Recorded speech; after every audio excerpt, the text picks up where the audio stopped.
नमस्कार मित्रांनो, मराठी भावविश्वमध्ये तुमचं मनापासून स्वागत आहे. आजची गोड कथा एका अशा तरुणाची आहे जो स्वप्न पूर्ण करायला शहरात आला. पण एका आंटीच्या अनपेक्षित वासनेच्या वळणावर त्याचे आयुष्य कसे बदलले त्याची ही कथा. म्हणून आपल्या या नवीन चॅनलला सबस्क्राईब करून सपोर्ट नक्की करा आणि व्हिडिओ शेवटपर्यंत बघा ही विनंती. माझं नाव रोहन, मी मूळचा एका छोट्याशा खेळातलाच आहे. पण डोळ्यात कलेक्टर होण्याचं स्वप्न आणि वडिलांच्या कष्टाची जाणीव घेऊन मी शहरात आलो होतो. शहरात आल्यावर ओळख तर बऱ्याच जणांशी झाली, पण अभ्यासात मदत करण्यापेक्षा वेळ वाया घालवणारे टुकार मित्रच जास्त भेटले. सुरुवातीचे काही महिने मी माझ्या ह्याच मित्रांच्या रूमवर काढले, पण तिथे कधी शांतता मिळायची नाही. कारण एक मित्र आला की त्याच्याशी गप्पा आणि मग दुसऱ्याशी गप्पा, पार्ट्या आणि टाइमपास. यामुळे माझा अभ्यास खूपच मागे पडत होता. शेवटी मी एक दिवस मनाशी पक्क ठरवलं की आता कोणाच्याही भरोश्यावर राहायचं नाही आणि स्वतःची वेगळी रूम घ्यायची. म्हणून माझ्या एका जवळच्या मित्राला मी हे सगळं सांगितलं. त्याने दुसऱ्याच दिवशी एका शांत गल्लीत एक छोटीशी पण हवेशीर खोली मला शोधून दिली. त्या घराची रचनाच अशी होती की अभ्यासासाठी ते एकदम बेस्ट आणि शांतप्रिय होतं. मित्रांनो, त्या घराची मालकीण होती सुहासिनी काकू. त्यांचं वय साधारण 35च्या आसपास असेल. 3 वर्षापूर्वीच त्यांच्या पतींचं निधन झालं होतं आणि पदरात मूलबाळ पण नव्हतं. त्यामुळे त्या अगदी एकट्या पडल्या होत्या.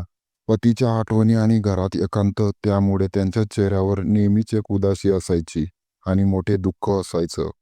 सुरुवातीला रूम देताना काकूंनी माझी खूप कडक चौकशी केली. बघ बाबा, इथे दारू, सिगरेट किंवा मुलांचा धिंगाणा मला चालणार नाही, असं त्यांनी स्पष्ट सांगितलं होतं.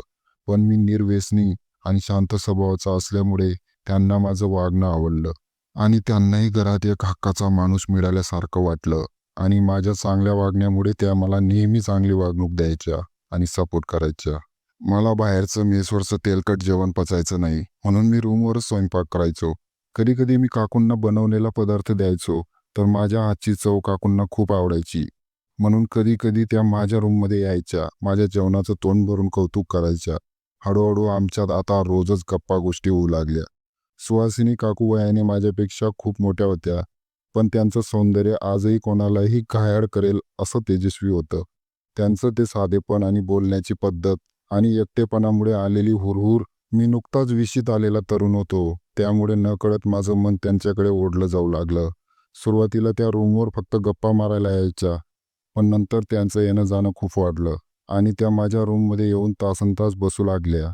आणि त्यांचा माझ्यावर विश्वास वाढल्याने त्यांच्या मनात साचलेलं सगळं दुःख त्या माझ्यासमोर मोकळं करायच्या. मित्रांनो, एका स्त्रीचा सहवास आणि तिने दाखवलेली जवळीक याने मी भारावून गेलो होतो. कधी कधी गप्पा मारता मारता नकळत त्या माझ्या अगदी जवळ येऊन बसायच्या. त्यांचं ते भरलेलं शरीर आणि मादक सौंदर्य पाहून माझ्या काळजाचा ठोका चुकायचा.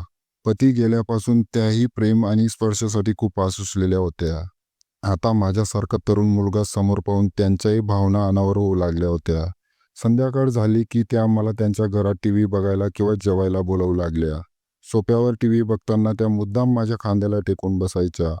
कधी कधी तर डोळे मिटून त्या माझ्या खांद्यावरच डोकं ठेवून झोपी जायच्या. अशा वेळी त्यांची ती अवस्था पाहून मला स्वतःला सांभाळणं कठीण व्हायचं. त्या झोपेचं नाटक करत आहेत की खरंच झोपले आहेत हे मला अजिबात कळायचं नाही. पण आता त्यांचा स्पर्श मला हवा हवासा वाटू लागला होता. एकीकडे माझं तारुण्य मला त्यांच्याकडे खेचत होतं, तर दुसरीकडे माझ्या वडिलांचा कष्टाने घामाने भिजलेला चेहरा मला आठवत होता. हळूहळू आमचं नातं आता घरापुरतं मर्यादित राहिलं नाही. त्या मला रात्र रात्र गप्पा मारायला थांबू लागल्या आणि भावनेच्या आहारी जाऊन आमच्यात आता नको ते घडू लागलं होतं. आणि आता लग्नाआधीच मला एका सांसारिक सुखाची सवय लागली होती. मला आता ते क्षणिक सुख मिळत होतं, पण माझं भविष्य अंधारात जात होतं. प्रत्येक रात्रीनंतर दुसऱ्या दिवशी अभ्यासाला बसलो की मला वाचलेलं काहीच आठवायचं नाही. सतत डोळ्यासमोर फक्त सुहासिनी काकूंचा चेहरा आणि तो स्पर्श यायचा. मी आता अभ्यासापासून खूप दूर होत चाललो होतो. मला याची जाणीव होत होती, पण त्या मोहातून बाहेर पडणं मला अजिबात जमत नव्हतं. मी खूप प्रयत्न केले, पण काकूंना पण माझ्या करिअरपेक्षा त्यांच्या एकटेपणाची आणि सुखाची काळजी जास्त होती. खूप दिवस असेच मजा मारण्यात निघून गेले आणि माझं अति वाईट वागणं माझ्या लक्षात आलं तेव्हा खूप उशीर झाला होता. मी आता अभ्यासात खूप मागे पडलो होतो. शेवटी न राहून मी माझ्या त्या जुन्या जिगरी मित्राला भेटलो आणि त्याला सगळं जे घडलं ते खरं सांगून टाकलं. माझं बोलणं ऐकून तो मित्र खूप शॉक झाला आणि खूप रागावला. तो म्हणाला, "अरे वेड्या, तुझं वय काय आणि तिचं वय काय? तू करतो काय? हे प्रेम नाही, हा फक्त एकांत आणि फालतू गरजेचा खेळ आहे. तू इथे अधिकारी व्हायला आलायस, कोणाचं मनोरंजन करायला किंवा कोणाला सुख द्यायला आला नाहीस. आणि तू जर आत्ताच सुधारून या काड्या जाड्यातून निघाला नाहीस, तर तुझंच नाही तर तुझ्या आईवडिलांचं पण आयुष्य तू बर्बाद करशील." त्याचे ते शब्द माझ्या जिव्हारी खूपच लागले. एवढंच नाही तर त्याने मला जबरदस्तीने हा रूम सोडून त्याच्या घरी राहायला नेले. त्याचं घर मोठं होतं. तिथे अभ्यासाचं वातावरण होतं आणि त्याचा सेपरेट रूम पण होता. सुरुवातीचे काही दिवस मला खूप खूप त्रास झाला. कारण काकूंची आठवण यायची. तो स्पर्श आठवायचा आणि ते सुखद क्षण आठवायचे. पण मी स्वतःला एका खोलीत बंद करून घेतलं होतं.